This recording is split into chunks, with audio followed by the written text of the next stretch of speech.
we now have our guests in studio, so I'm going to pass it over here. Spymob, welcome.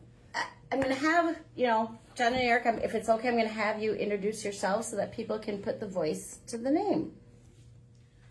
I'm John Osby. And I'm Eric Fawcett. I often like to say, how did each of you individually get started with music? Because I find that fascinating. John, you want to go first? I got started, my grandmother was my piano teacher starting at age 7. And I just kind of had musical people around me, and just from a young age got really crazy about music and singing and playing piano, and kind of started like that. Nice.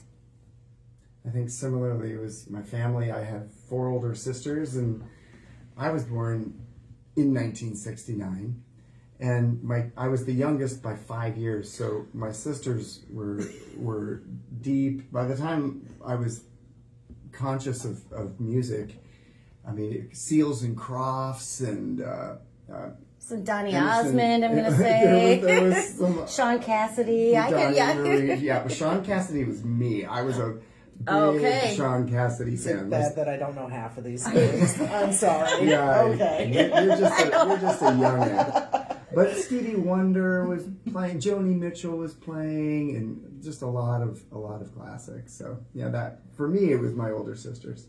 I'd say being a caboose kid with 4 older sisters has got to be a whole story unto itself. Yeah, that's for a different. Probably for a different time. Yes. And now tell us about Spymob, and because you've just put out an album, the first in 20 years. But let's back and hear about 20 years ago. Well, John and I were roommates by chance at a neighbor college, St. Olaf College in Northfield, and I remember getting John's name in the mail. That this John Osby guy was going to be my roommate, and there was some contact Over snail mail. Snail mail, right? And this is mailbox mail. What is mailbox? I'm just kidding. No, you're young, but that we still do have mail. And Today. we got in contact and we shared music, and I remember just being really impressed by the music John was making with his band. We both grew up playing in bands, and we were very serious about it. But I was, not only excited that I was going to have a really cool roommate, but this was a music-making roommate. And really, from our first year, we started playing music. But it was really our second year of college that we formed a band called Shark Sandwich with a McAllister grad, Joe Kuchera, and a few other guys. And we had a great time in college, but it was mostly a for fun band. And it was a year after graduating from college. John and I had gone separate ways. Neither of us had planned on playing in a band together, but John had been doing a lot of songwriting and played some songs for me over the phone, and I was like, I'm in. So we moved to Minneapolis. I was in Iowa at the time. I'm sorry. No, we'll do a separate broadcast about Iowa versus Minnesota. But John played songs for me over the phone, and I was always a passionate music maker, but it really had to be about relationships and the songs, the collaborative relationship and the songs, and hearing John's songs then, just like hearing John's songs now, was what I needed to do the hard work of playing in a band, because it ain't easy. No, but I think that's spectacular that you decided to move here to do it. Yeah. And were you living in Minneapolis at the time, or living in the Twin Cities? Well, I actually was living in LA for a year. I was just not really musically. I was just working for my uncle's company, earning some money. But even though we were down at St. Olaf, we were more connected to the Minneapolis music scene, and I just felt like it was the best music scene for what we were doing. I didn't want to do it in a place like LA. Why? It was a really hard place to do it. This is in the early 90s. But back then, I don't know if this still exists, but there was something called pay to play. Yes. Where you'd have to you'd have to pay the club for a few $100s for tickets, and then you'd have to sell the tickets. If you didn't sell them, you just were out. You were basically then paying money to play a gig, and it was just a tough. It just didn't feel like a good fit for us. Well, the other thing about LA, obviously is one of the great places where great music is made, but everyone there is doing multiple gigs. And John and I wanted to form a band, not a band of giggers, but a band. Yeah. And we just took a chance on Minneapolis, and then had families and haven't looked back. And how did you? Because you two are here, but there are other members of the. How did you connect with? Well, we were always a 4-piece band, and we had a few different bass players over the years. But the three of us who formed it were Eric and me and Brent Paschke, who's the guitarist. Brent was from North Dakota, but landed in Minneapolis. Now he actually lives out in LA. When we stopped as a band in about 2004, he moved to LA and so he's like a full-time music guy. And he actually like plays with Pharrell and has done a lot of interesting stuff out there. But so we're a remote band, so we just record, and we do it remotely with him out there and us here. I'm not thinking. Well, but you played live shows before. Back then we did, yeah, and we toured. But these days, like just in the last couple of years, it's been about just recording. When you are making music, is there a difference in the goal of the song, how you're writing the songs, when you know you're not going to necessarily play this live, it's going to be recorded? That is a really understandable question and a great question. I think we have always been record it first, arrange it first, make it what we want, and then figure out how we're going to do it live. And technology has allowed us to record long distance. So John and I will do, I'll record, John's the songwriter, I'll record John's fundamental instrument. It's either guitar or keyboards. I'll record John, record his vocals. I'll work on the arrangement. Brent in LA will work on the arrangement, and it sort of lives in the cloud. And the way this last album and the next album have shaped up the arrangements are rather elaborate. I think my personal opinion is that these are just fundamentally great songs. I think they exist on their own with a single instrument, but we've just been having fun with new kinds of arranging. And so if it happens that we perform, there's going to have to be some figuring out of how because we've got horn arrangements, we have thick backing vocals and layered guitars. So we'll see. But it's fun just having an open canvas to do what we want. We've never felt constrained by the performance aspect. Back in the day, we would do our best to tastefully incorporate backing tracks. I mean, we were all really singing and really playing, but we would augment with different textures and make it as transparent as possible. So it's not like the bigger difference is the tools that are around that weren't around 20 years ago. Right. To do more of this. Yeah, when these guys suggested doing this in 2024,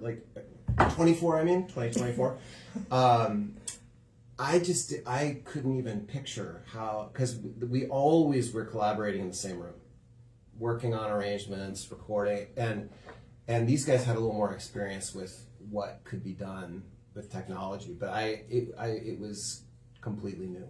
Were you resistant to it, or were you kind of a little bit? In? Yeah, a little bit, because I just didn't know how we could organically collaborate and end up with something that we liked, but we have. There's got to be a camaraderie when you're all in the room. Mm-hmm. How do you make that happen when everything's online? Or does it? Yeah.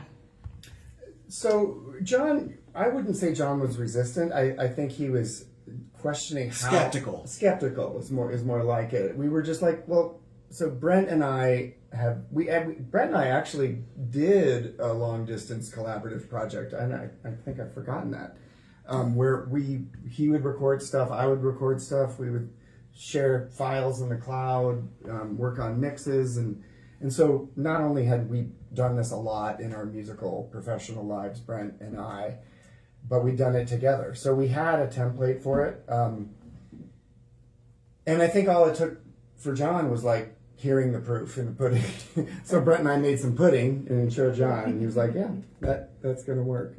But one thing we've done since we started doing this again in early 2024 is we have a standing Sunday night meeting where we just get on Zoom, and even if there's not that much that we have to go over for an hour, it just keeps us connected, because it would be very easy to get disconnected and just things not happen. Right.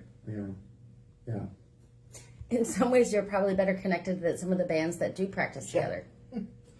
Well, so John and I both these days, our day job is we're therapists, and we came at it at different times, and we're different therapists. But we've always, even back in college, we would talk a lot about psychology and relationships and how things work and how things break. And then being a band for 12 years, between 93 and 2004, 2005, we went through our own stuff, and then we all had our own growth processes and benefited from therapy ourselves. And so we know what it takes to keep a band together.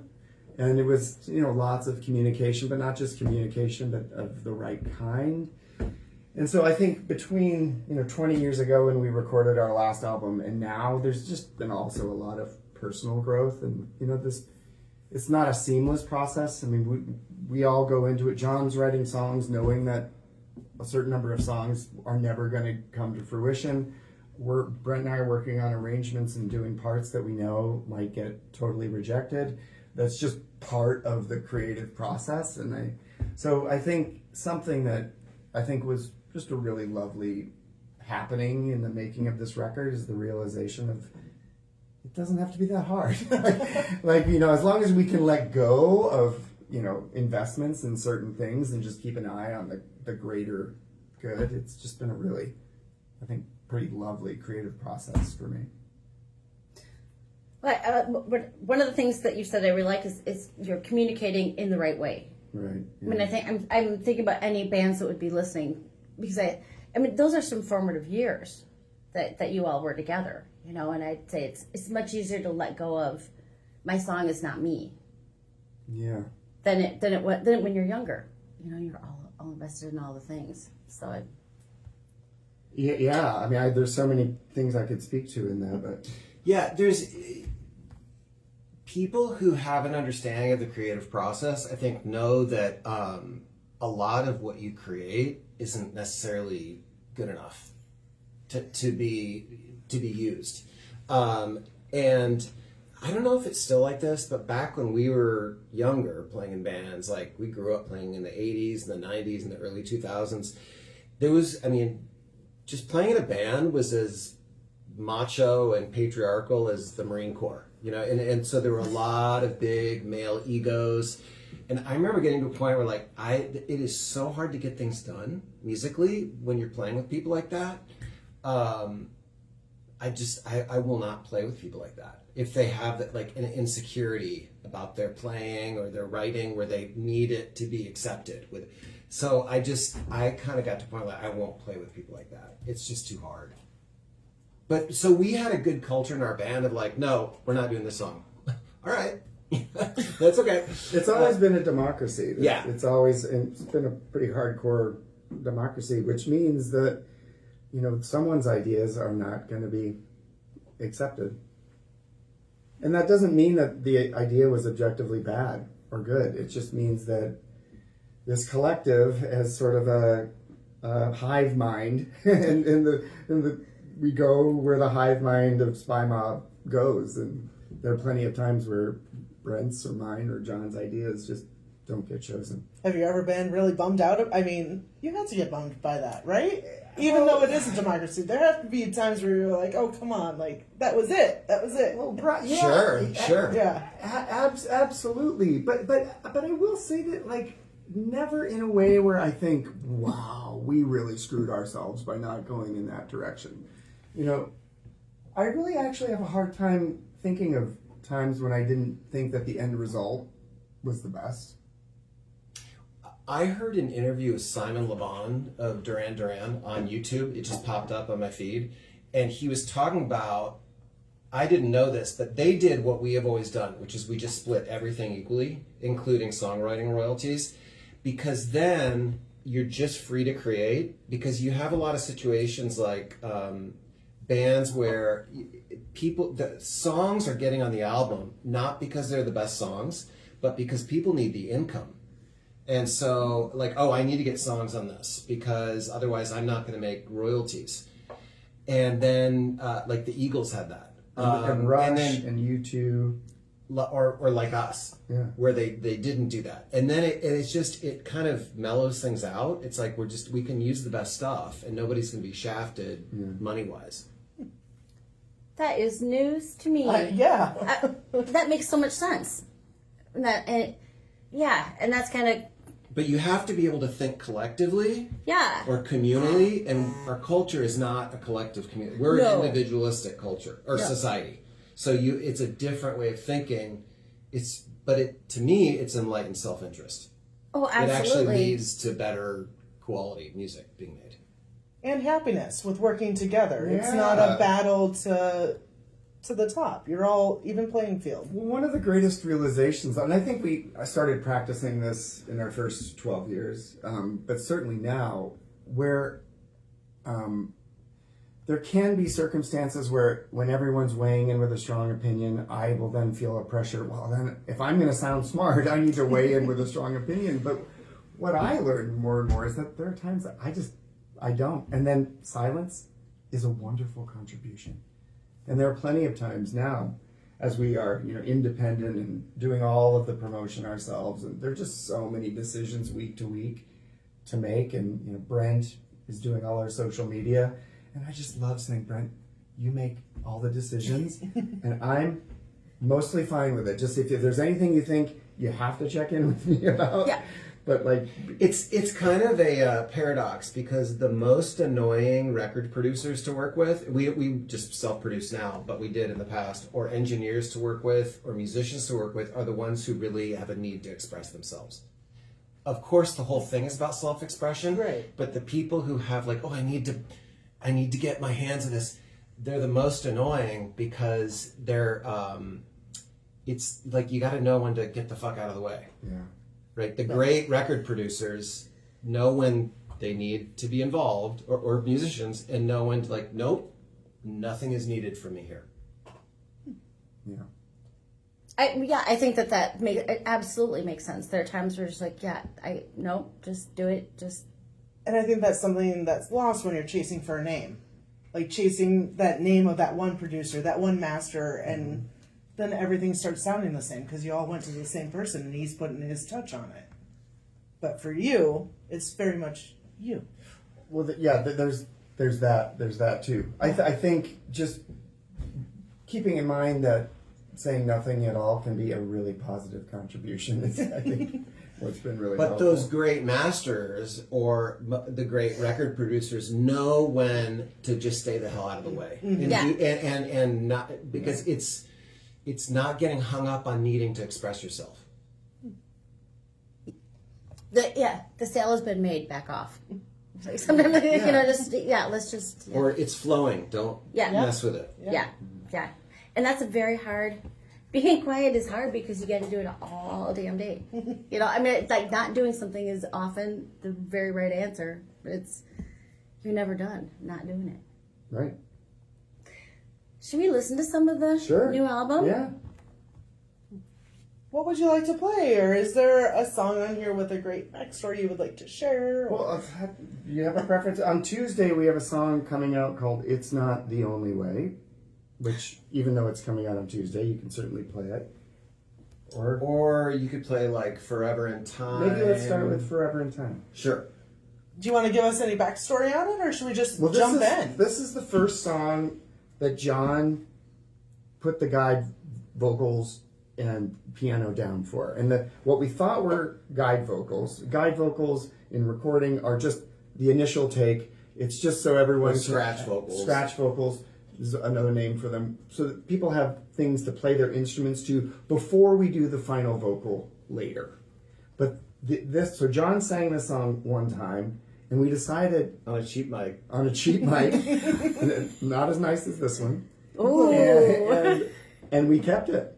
So this is the first the first words of this song are the first words John sang on the whole album project, and they stuck. Perfect. Let's take a listen. One take wonder. All right. I want you. We're still live on this, but not on air. Mm-hmm. So I won't pick my nose. I always say, drop all the F-bombs now. Don't trash talk your sister. Is the audio working here? Yeah. They'll hear from yeah. Got it.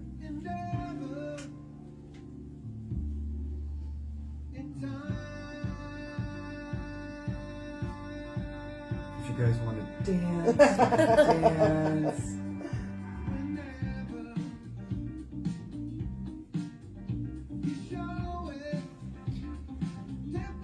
This is just off air for your ears.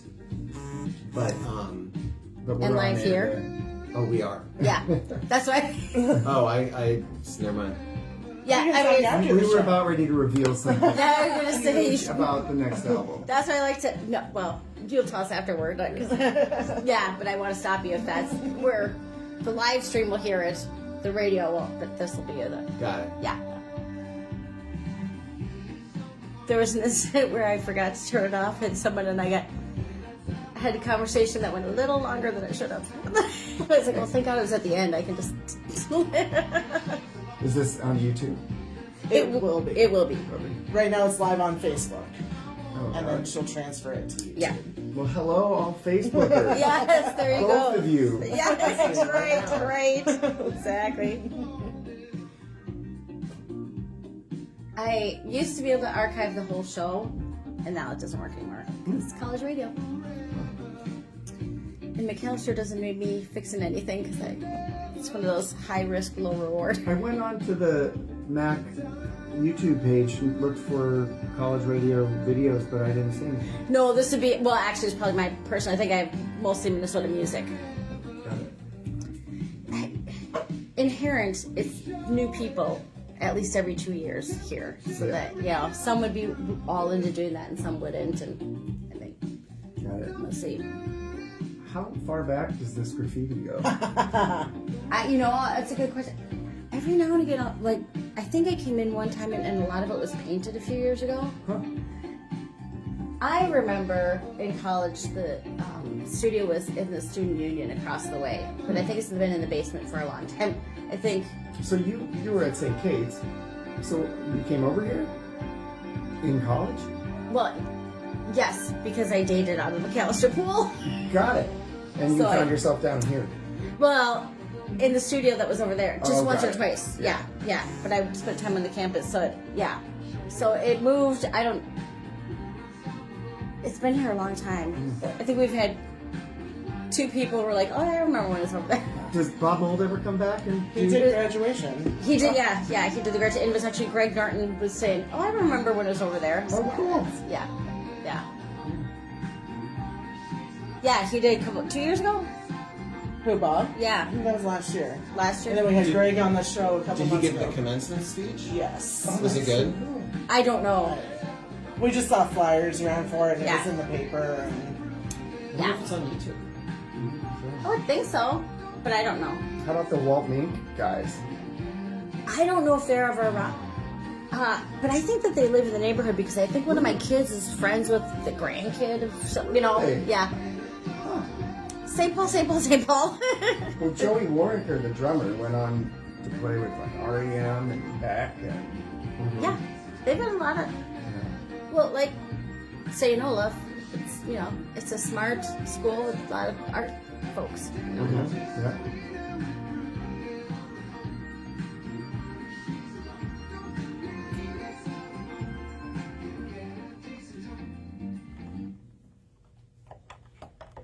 Forever in Time by Spymob, who we have in studio. Hello. Hello. That is very danceable. Very danceable, yeah. Yeah, I like it. Yeah. I love good dancing song. So that's. Tell us about creating creating the album in terms of, did you come up with a theme that you wanted to write about? There's a lot of relationship stuff going on in some of these songs, which is awesome. Or did you have songs that you said, all right, these are the ones we're gonna. Did you curate or did you It's a great write question. to a? No, not really. When we started doing this in early 2024,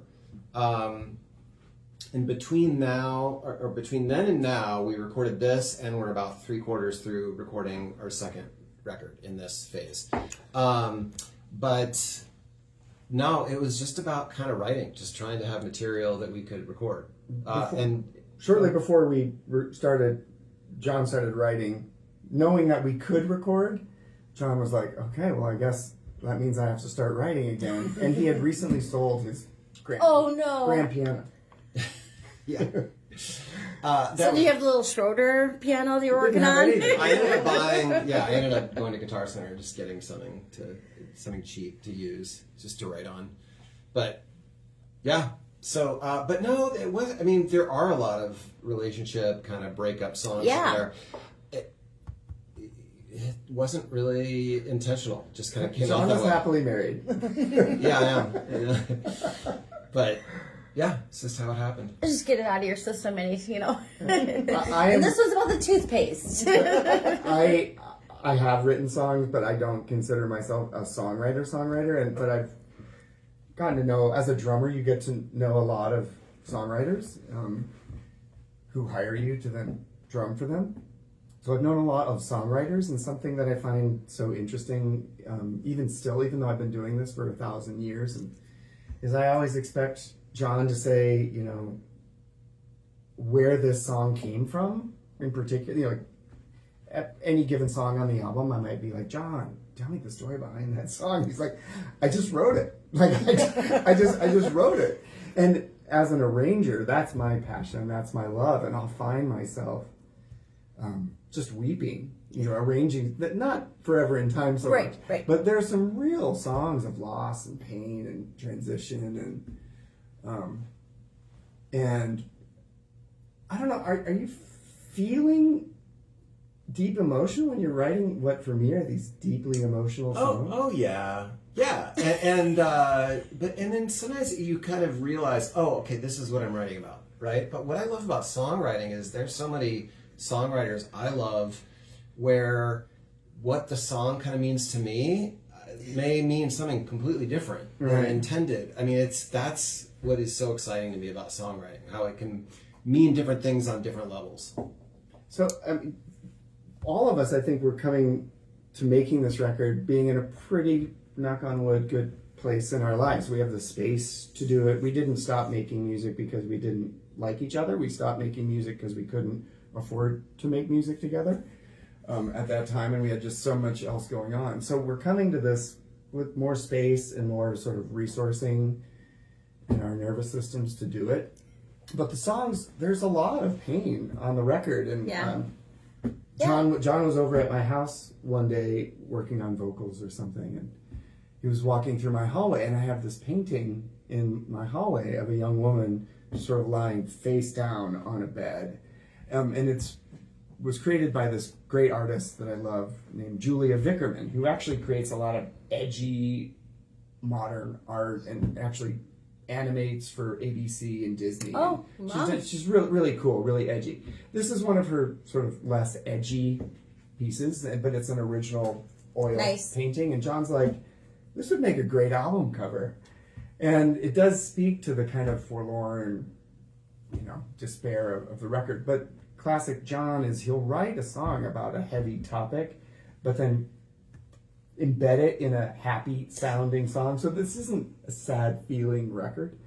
I mean, some of the songs are more, but it's kind of a cliche of songwriting, but I think it's true for me. That I think a lot of people who write songs find that for whatever reason, it's kind of easier to write about sad and loss than to write about happy stuff. It's harder. I don't know what it is. I was going to ask it. Yeah. If you look at a lot of songwriters, there's just a lot of loss in songs. I don't know why it's easier to channel that, but Someone could write a dissertation on that because you'd think Yeah, you'd you want to could. focus on the happy and Well, and say then happy there's- things then and there's happy Pharrell things will Williams happen. happy. Yeah. right. And don't worry, be happy. And then Bottom don't line worry. fair. There are quite a few that the exceptions that prove the rule. Are you disciplined? Do you think, like 10 o'clock in the morning? I'm going to write a song, or do they come to you? Or I'm not like that.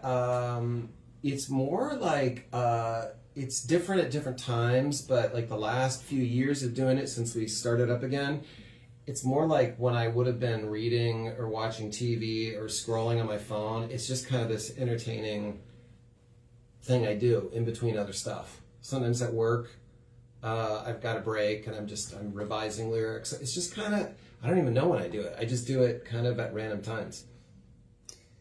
and you're both therapists. Do you use music in your practice? I don't. I don't either. Do you But think? music therapy is absolutely legit. And when I was going through my practicum, which is sort of the process of supervision, I had a supervisor who said, Eric, with your music background, you should do music therapy. And I think music therapy is great, but I'm not at all inclined. But music comes up a lot, and I have clients who will reference lyrics, and it does come up. But music therapy is its own Yeah. approach. Do you think the music informs what you're doing, or does I'm saying it backwards? Does being a Both. therapist, yeah. Both. What are the connections? So for me, I am in general just very oriented to be creative, but to be creative with other people, collaborating. And so I actually find a lot of similarities between doing therapy because you're collaborating with your client on creating new possibilities. And it actually reminds me in many ways of jamming or writing with another musician. Totally. In fact, so after Spymob, I did a lot of session drumming, but then found myself starting a music licensing company with another collaborator. And so that was in the early days of that, there was we were working for corporations and advertising agencies, but there was still a lot of collaboration and people sitting in a room solving problems, and it was fairly satisfying. Over time, with the pace of production picking up and YouTube videos, just the endless hunger of content, like my job became very administrative, and I lost that love for that industry because all the intimate collaboration of being in a room and creating music was just totally gone, and my heart hurt. My heart just hurt, and that's when I was like, John, who beat me to being a therapist by 9 or 10 years, I was like, okay, now's my time. Now I need to make that jump. Because of that, it was very much that related sense of when you're sitting in a room with musicians collaborating, it's a really intimate, satisfying process. And there's like an organic quality to it. Yeah, when it's at its best. Yeah. When everyone is just sort of throwing out ideas and seeing what works. And I absolutely relate to John's pull toward doing therapy as satisfying that similar itch. It's just obviously very They're intimate. both very, whether you're playing improvised music or not, creating of music is improvisatory. And so is therapy. So it's the same kind of part of your brain you're pulling from, to me. Yeah. Yep. I never would have made that connection, but now that you explain it that way, I'm like, yeah, that seems like a very natural step. There articles have been written just this last year of this migration that continues to happen of people in creative fields. I don't know if you know this, but the arts don't always pay well. What? Yeah, I know, it's crazy. I am getting paid for this. But there are folks who get into their 30s, 40s, or even 50s and decide, I still want to do this kind of rich, creative, intimate work. What might I do? And they become, I actually, because of my bad typing habits, I went to see a hand therapist recently who is, had an incredible career as a violinist, still does. But lots of folks be going into the helping arts and becoming therapists One of the guys in Grizzly Bear Oh. became a therapist. Wow. Like that. Yeah, it's a funny connection that a lot of people don't know about. Yeah, a music industry guy. To remain nameless right now because I don't know how many people. I don't know. I actually can't remember his name. It's honest, but it was a big sort of label guy when we were coming up through, and he left the music industry, and I recently saw it became a therapist, a marriage and family therapist. Yeah. Now that I can understand as well, because if you're managing or working with bands, Yeah. Oh, marriage yeah. therapy Yeah. seems like a couple therapy seems like There's that a couple would be bands on. I'd like to sign Playing up in for a band that. is like, or keeping a band together is like family therapy. Abs. Oh yeah. We were doing family therapy for 12 years Yeah. in Spymob before. Yeah. It is because I just never would have made that connection. But yeah, as you say, it's so So related. you kind of have a ready-made group therapy. Oh, we With do the group band. therapy every Sunday Well, I night. was gonna say, so it's like every Sunday night. Oh yeah. I mean, don't think we talk about music very much. It's like book club. Exactly. Yeah. That's funny. Should we play another song? Sure. How about It's Not the Only Way? Sure. It's Not the Only Way is coming out this Tuesday on all streaming platforms. Awesome. Look at your collaboration. You push, you point, you push. Oh, yeah. Well, We've been doing it long enough. we've been doing it, and the secret that I can barely see that screen with or without my glasses, and I have to be right. I'm nearsighted, so if I don't need them when I'm sitting at the desk, but yeah, so I can't read anything that's on. That's a great team. I'm gonna go get that drink of water. Yes. Yes. Do you remember how to get down there? Okay, perfect. I may sip my DC. I'm still confused. So the stream, they're hearing us. So how are they hearing the music? In the background. Background. So on the live, they're hearing it just like we're hearing, so it's pretty quiet. But we are switching off from the aux cord to the microphones. Got So it. right now on the radio, all they can hear is what's coming through the aux. Got it. Yes. And other techie words that I don't know.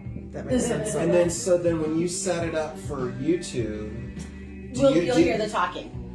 You'll hear it like we were in the room. Oh, interesting. It'll literally just be this. So from when we start recording, when we introduced you, until we say Got it. goodbye, Got it. they won't hear all the music that we played beforehand on there. No. Got it. So that dirt, I was going to tell you, I'll tell you after the show. Yeah. Perfect. Yes. Perfect. Yes, please. Yes, please. But yeah, that's why I like to let people know this. Nobody wants to go, oh. This song is very like late 80s to me. Yeah, I wasn't alive, don't look at me. I was. Yeah. And there was some like, Like late 80s soft rock. yeah. Yeah, because there's some songs that sound kind of 70s as well. That kind of, you know. Oh yeah. Those This- songs you can late remember from when you were a 70s kid. is like Yeah. probably where we pull from Yeah. more than any other era. Yeah. Both 70s in general. Weirdly, I spent a lot of the late 80s and early 90s in England or Ireland. So what I listen to is very different. I was just in Ireland this fall, Oh, what were you doing? honeymooning. Nice. In Scotland. Congratulations. That's fun. Thanks. Where did you go?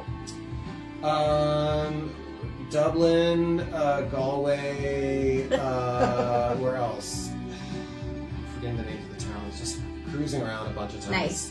Nice. I have a we lived in Dublin for many years when my kids were little. And I lived there, in the early 90s. And my daughter's just moving from Galway to Edinburgh on Friday. We were in Scotland? Edinburgh too. Yeah. Oh. I actually bought a guitar while we were in Galway. Oh. And totally underestimated how difficult it would be to get it shipped to the U.S. with all the tariffs. Oh. Oh, yeah. But it was worth it. I love the That's guitar. good. That's good. That's good. This is a therapist question, but how's your heart with your daughter moving to Scotland? Well, she lives in Galway now. Okay. So, I'm okay with it. I can handle her being in Scotland versus Ireland. Yes, well, as long as it's Edinburgh.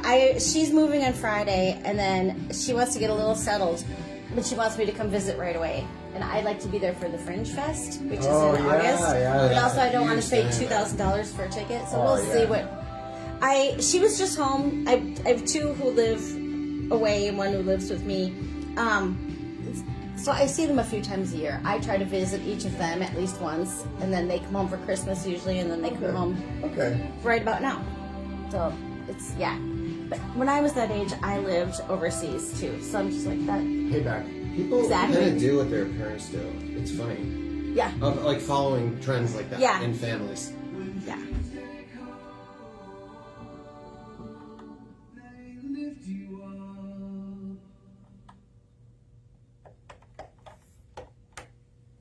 We have Spymob in studio at Mostly Minnesota Music on WMCN 91.7 FM in St. Paul.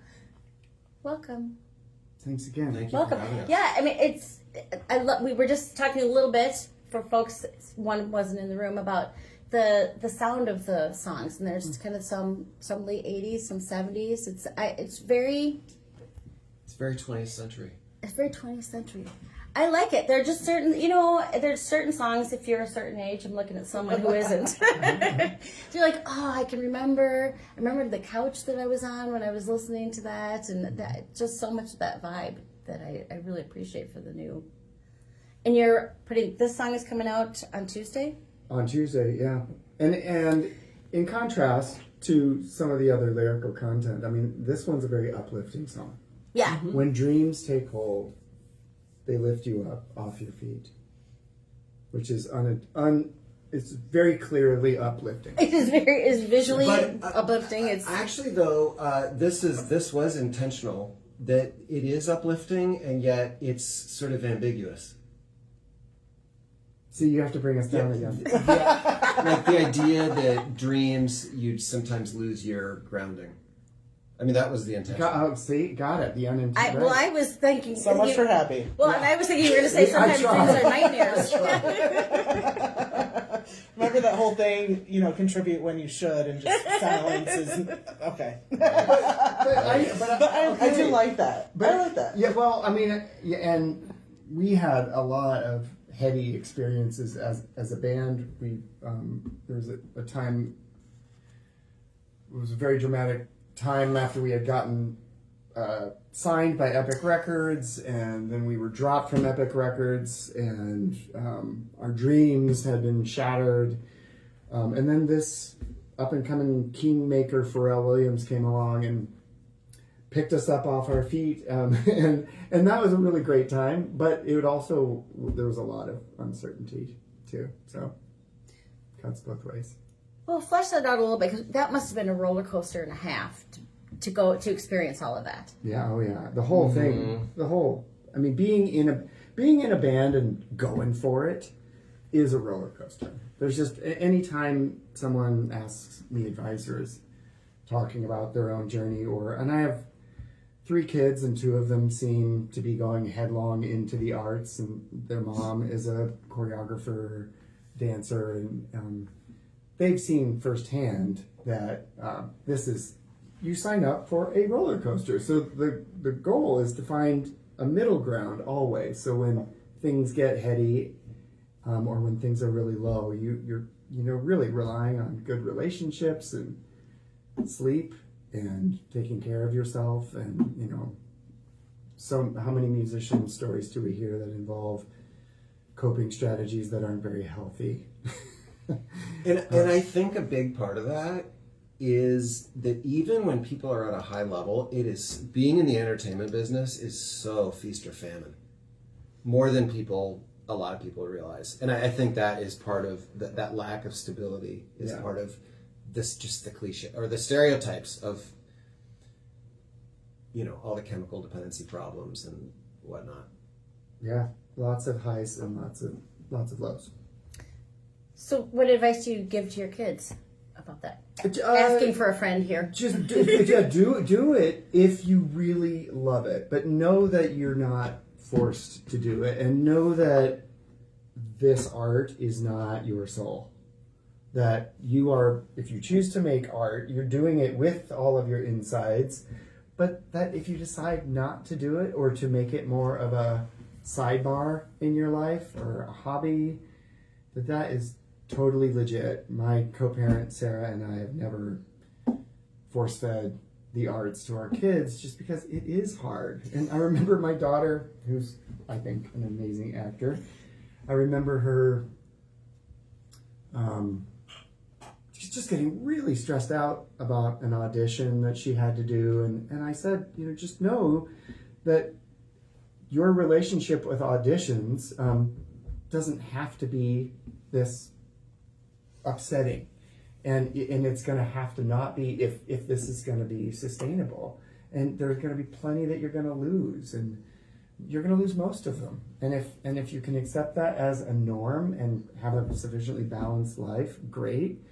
But if it is just too upsetting, you don't have to do this. Like, you are always in control, ultimately, because there's so much as an artist who's striving to make a living that you don't have control over. But you do have control over whether you do it or not. I told my kids, if you have to do it, and when I was young, I had to do it, but you are signing up for financial instability. So if stability is something that's important to you, maybe don't do it. Or find different parents. Yeah, who can give you a trust fund. That's right. That's right. Well, it's interesting to think of that. Most of my dads, they're all artists. Yeah. Pursuing that at different degrees, but they are visual artists. Oh. One's a painter, one does zines. So it's a very different experience because there aren't any rehearsals or any. She doesn't have to try out for anything. She is, so they have a lot more control if they want to. And yet, they're going to have a showing, or they're going to. I mean, there's. It seems to me that there's always going to be a point where you're putting your art sort of to a test. It might be a gallery showing, or it might be some putting it up online or something. There's always because you're as a business you're trying to create a demand for your paintings, right? Where most businesses are like plumbing supplies. It's something that everybody needs, right? But not everybody needs your painting. Yeah. So that's what is so. It's like flavor of the month. I think even in fine arts. That people like, it's just about what people are into at a particular moment. That's so difficult. Sometimes it depends on what the board members have just purchased themselves, and then that's going to be what's in the gallery. There was a quote we just talked about in a band meeting last week from Jerry Garcia, where Jerry said, "My goal was never to be the best guitarist or the best at something. The best at something." But it was something like, but it was to be doing something that nobody else is doing. Right. And so there's a direct relationship between that and the work that we do with clients in therapy, which is to try to evoke, like, who are you and how does that come out with, the least amount of shame and the most amount of, confidence and sense of self. And that's what we're trying to do when we're making art, and then we just sort of have to face the music of are other people interested in it? But we know we are. This feels like us, and then you just sort of have to let it go. Yeah. Will McAllister students be interested in our music? Exactly. We don't know. Exactly. Well, do we want to give them a chance? I'm looking at the time. Do we want to give them a chance to hear one more song? Sure. What should it be? Should we do a rocker body double? Sure. Sounds good. All right. Yeah, nice. I like this. Gonna end it on a bang. Don't worry, we'll find out. This is a sad song as soon as It's actually about the experience of trauma and having this sense of It's about dissociation. happy. yes, happy. But John has a history of doing this. We have a song on the last Poppy album we made called Stand Up and Win. And the song is it's actually in Benchwarmers. the movie Benchwarmers. Oh, One of my favorite movies. Oh. And Van Wilder is in that. And man. Van Wilder. And so it has this. If you listen to it, you're like, "Oh, what a happy song!" But it's really a song written for a friend about a friend who is depressed, Oh. and it's John championing him, like, stand up and win. I was listening. You kind of bop along. I was doing a lot. I was doing my seed art that I'm putting into the state fair. It's just a one-off, but and also I'd be, and I'm like, well, that line was a little, like, oh, okay, but I like that in a song where the lyrics get surprising because it's a very different beat or very vibe than I love seed art. I do too, and they have to accept everything. So I'm doing the handmaids. The one who wears the red. Oh, the Handmaid's Tale. Well, the Handmaids. yes, the handmaids. Yeah, the got it. handmaids, yes, Wow. yes. Seed art could actually be really cool for an album cover. Yeah. I made, Especially seed art. being Minnesota Yeah. band. I still have the 5th grade seed art project I made in Iowa. I'm sorry. In Ames, Iowa. Oh, even worse. From At my least that was Iowa. Joaquin. At least that was like bumfuck. Wow. Now I've heard of Joaquin. Yeah. Yeah, now it's a metropolis, but back then it was fun. Wow. But we had to make some art projects, and I used corn. Iowa. That would make sense. Yeah. I still have it. All right. I'm just gonna after this we'll sign you guys off and then play a song and then you can tell us what you're gonna tell us. Okay. But I'm paying attention to time. I try to be punctual for the students. They don't always even show up. That song is a dichotomy of sounds and vibes, and with the lyrics being different than this, but I love it. Yeah, it's Thank great. you. Yeah. Thank you so much for coming in. Thanks for having us. Yeah, tell Yeah, thanks folks for having us. where they can hear your music, and because you've got a new song coming out, and some of the music is available some places. That's right. Yeah. So for Spymob fans who didn't want to wait, you can download the whole album on Bandcamp at Bandcamp/Spymob, the band, or Spymob. And that's paying for it. And that, yes, you have to pay $9.99 or whatever you want. Feel free to pay more and help fund the next album. But for streaming lovers, our first single, Another Night, came out last month, and on Tuesday, the song It's Not the Only Way is coming out, and then halfway through the month, we're dropping, I think, Forever in Time. So, and then by September 1st, the whole album will be streaming. Nice. And social media accounts, anywhere people can So follow probably you. the best single place to go is our Instagram account. I think that's Spymob HQ. Yes. Okay, thank you for confirming. And Yes. and then our link tree is there, and once you get to our link tree, there's all kinds of exploring you could do. Nice. Well, again, thank you so much. This has been a delight. Thanks so much Thanks for for having us. having us. We've got time for one more song about red, white, or blue. Let's listen to 16 Blue from The Replacements.